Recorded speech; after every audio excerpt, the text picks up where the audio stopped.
You ever wonder, was Jesus always aware that he was the love of God incarnate on the earth? Did Jesus always know that he was God himself in the flesh walking around this place? We don't know. I like to think of Jesus as a schoolboy around the ages of 5, 6, 7, 8. If he knew that he was the Son of God, if he knew that he was God himself and had God's power within him, was he ever tempted to zap other boys on the playground that maybe picked on him with lightning bolts from his fingertips? We don't know.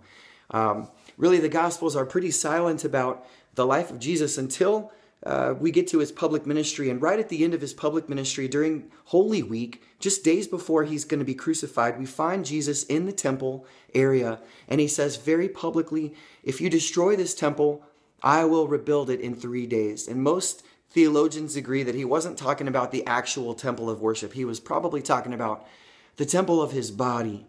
And he knew that if his body would be destroyed in death, that the power of God would raise him to life again. Jesus very clearly knew who he was and knew the power that was available to him at this point. How did he know this? How did he tap into this awareness?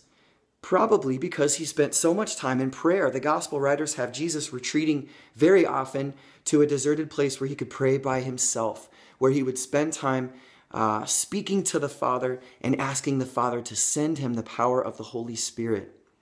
And if you and I hope to discover our mission and our identity on this earth, what God might be calling us to do, there's no getting around it. We also have to spend lots of time in prayer, getting to know God, getting to a place of quiet where we can hear the voice of God speak.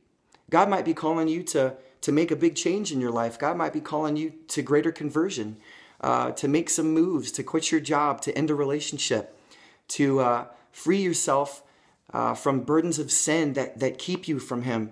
And the only way of tapping into that knowledge, that awareness of our identity and our mission and what God might be calling us to do is through prayer. This Lent is a great time for that. The church has given us 40 days of greater prayer and fasting and almsgiving. And my hope for all of us is that as we go to pray, we're not just spouting off a litany of Our Fathers and Hail Marys, but we're going to God each day saying, God, what can I do today? How can I grow closer to you today? Do you want me to speak to someone? Do you want me to be quiet? Do you want me to make a move or a change? I hope that this season of Lent is a time of great discovery for all of us. God bless you.